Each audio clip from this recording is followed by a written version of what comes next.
Hi! What's up mga kanegosyo? Welcome sa atong first vlog. Isa ba ka katrabahante na magplano og tukod og galing ng business? Kini na video para sa imo. I-vlog ka kag 3 tips para makasugod ka sa imong kagalingong business. So, sa wapre kaila sa kuha, si Rodin Subacos, isa ka entrepreneur at the same time BSB student. So, share lang akong story guys kung yun saan ako pag-execute ang mong business.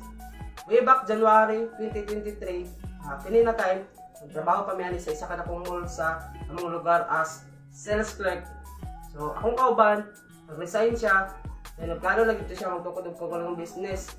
Dayon, gi-invite ni niya, siyempre as kanang open-minded about sa business. So, nag-join ko. Then, still running ko ng business. 1 year na kapin ng business. Dili na sa iyo na compare sa una og karon napa-improve na mo ayo ang among business. I-share lang na po na ko idea karon ninyo guys kung yun sana mo pagsugod among business. So, tip number 1 kung yatag sa inyo guys is find the problem of your community. So, mangita kag problema sa imong community na pwede makasolve ang imong product or services kay ang business guys is nagsugod siya sa problem. Kung problem, solution is equals business. So, ingana na siya guys, no, mangita lang kag problema sa imong community na pwede ka mahimog kumbaga ang imong serbisyo or ang imong produkto makasolve ato na problem kay para na kay target market.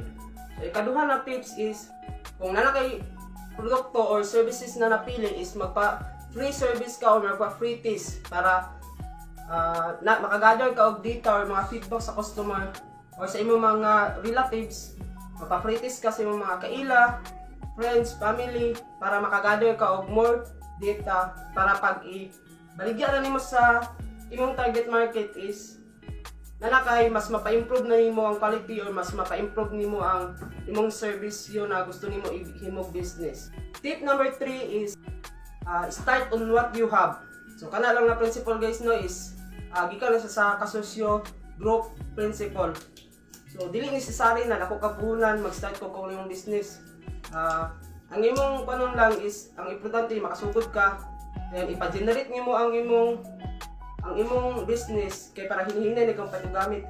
Example, magtukod ka og kanang mga street foods o napakay mga kuan nga malutoanan, dili lang sa necessary gyud na mapait kag bago gyud tanan imong gamiton sa para sa business. Kay pag mo-click na yung business, ay atin kay hinihinay og palit og mga gamit. Katulang 3 tips guys no, akong gitulo sa inyo Ang mga trabahante dyan na plano magtukod og ng business, ay lang mo kahadlok as long as na dili illegal ang inyong itukod na business, wala mo yung wala ubang tao, pinatapakan. Salig lang mo sa inyong kagalingon, kay sure ko, ihatag rin po na sa Ginoo sa inyo. Then, kana lang guys no, kung nakay na to na rin na video guys, please like, follow, and share para updated ka sa bang video. Then, kini na video guys is sponsored by Crocs and G-Squeeze na lamian na snack. So kung gusto mo mabil sa mong produkto adto mo sa Boulevard alas 3 to alas 9 sa gabi guys, snack na wala gitipid, lami kayo, sure ko mabusog gid mo ani among produkto. So ibutang na akong link sa among page para makakita mo dito. Dayon, so kato lang guys no, babu.